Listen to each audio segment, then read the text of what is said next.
Hello, everyone. Good morning, good evening, good afternoon, wherever you find yourself in this beautiful, magical, miraculous, most delicious, edible, incredible moment.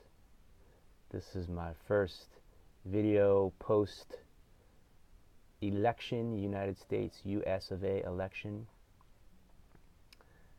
And some people have been asking me my view, my perspective, my advice, my something. So, got a few things to share. I was going to go live, but apparently the signal's not strong enough where I am. But the signal is strong enough in this moment to share with you 4 principles post-election. Number 1,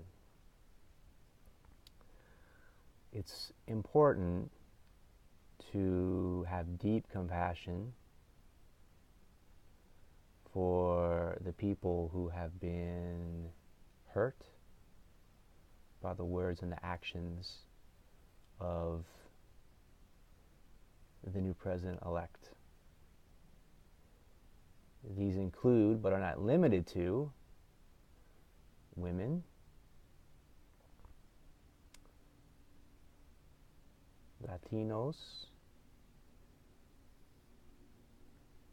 Muslims, and people with disabilities, among others. So we have several billion people that fit those categories, and people really feel like the election of this new president is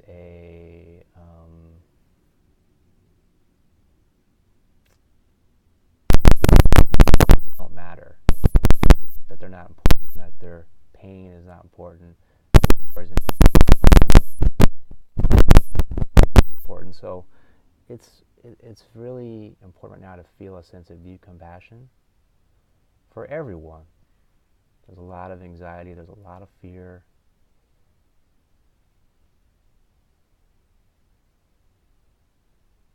A lot of tension. So compassion.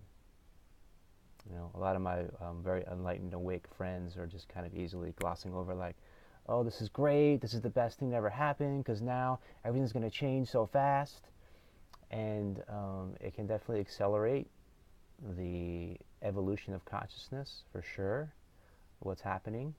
But that doesn't mean glossing over being in a space of denial, being in a space of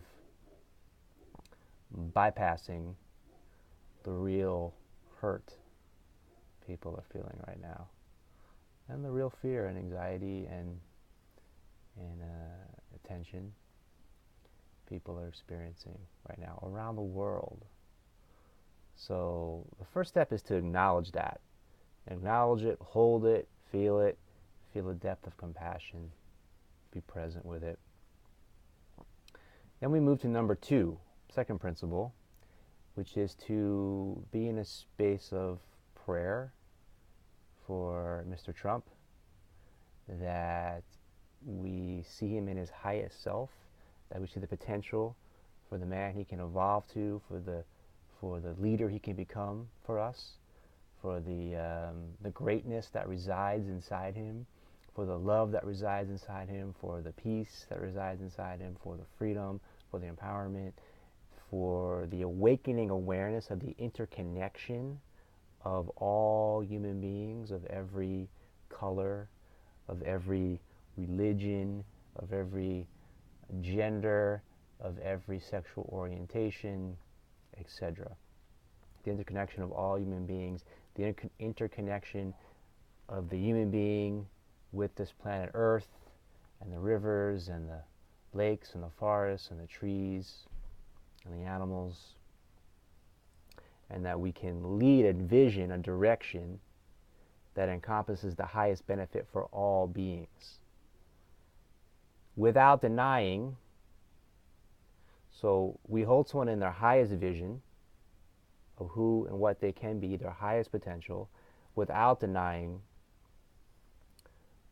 where they're resonating from in this moment. and acknowledging that and responding to that accordingly. It's this beautiful integrated balance of being fully, deeply holy with what is, without any sense of resistance,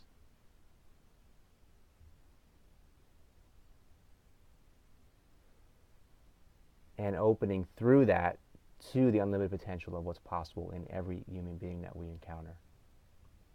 There's a line from my book, The Big Glow, which says, "There's nothing wrong with you, and yet you have unlimited potential inside you."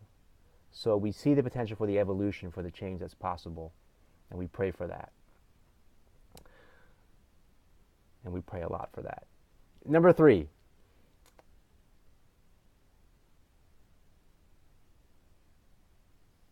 This is critical. Non-cooperation. So, speaking for myself, I follow the laws of my heart. The laws of my heart, the laws of the universal creative intelligence that directs and guides me in each moment, are more valuable to me than the laws of the land, and the laws of the government, and the laws of the current paradigm of the system that I find myself in the year 2016. So,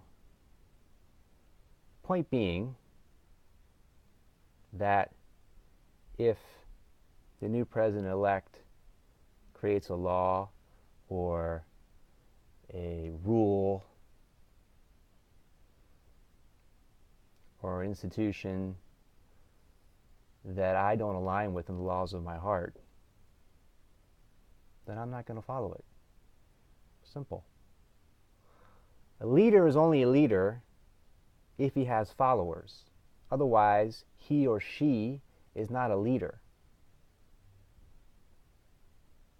So, if someone's leading, but we don't resonate, don't align with that leadership, and we don't follow, then they're no longer our leader. This is what I call non-cooperation. So if something feels good, present in the moment, it feels like it's the highest benefit of all beings, it's fun, it's benefiting, it's of the evolution, it's of the growth, the learning, the bringing more love, beauty, peace, freedom, creativity into the world, then we say yes to it. If something is not, then we say no to it, regardless of who's telling us to do it, or why they're telling us to do it, or what the repercussions are. This is the essence of the true hero. And we want heroes right now. We're calling for heroes right now. And we're calling for that heroic essence inside ourselves, which leads to the fourth and final point.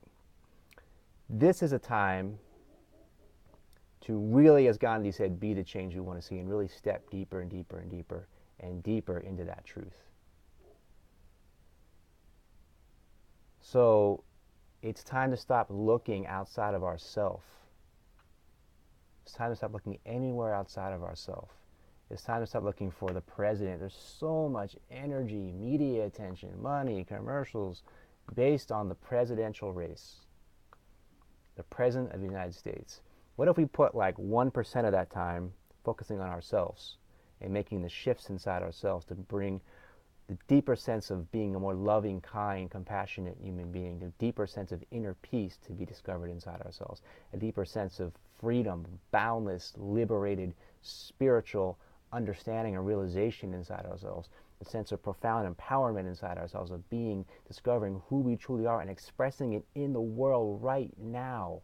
And it's always right now. It's never right now. It's always right now. It's never not right now. It's always right now, in this moment, giving everything we have in this moment, being a clear channel for the universal creative intelligence, also known as God, to move through us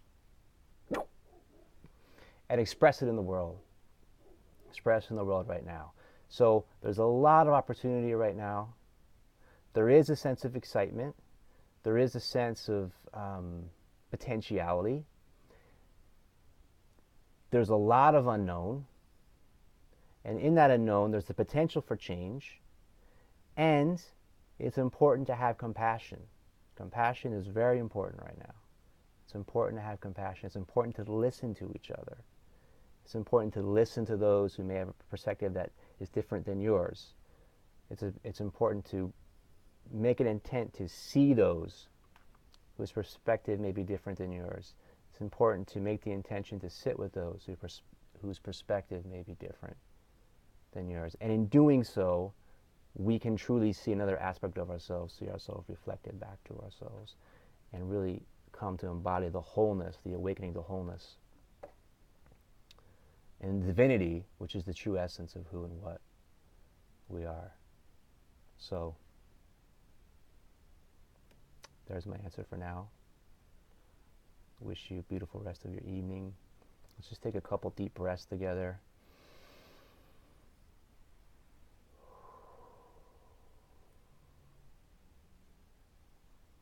Another.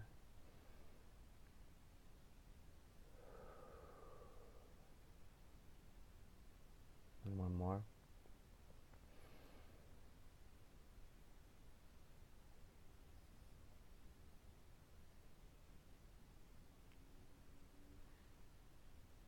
It's so good to be here right now, regardless of the temporary changing conditions, to really ground in the essence of being. And that opportunity is always present. You are love, you are light, you are the infinite that transcends and includes all that is. Thank you for being you, which is an aspect and essence of myself, which is the self,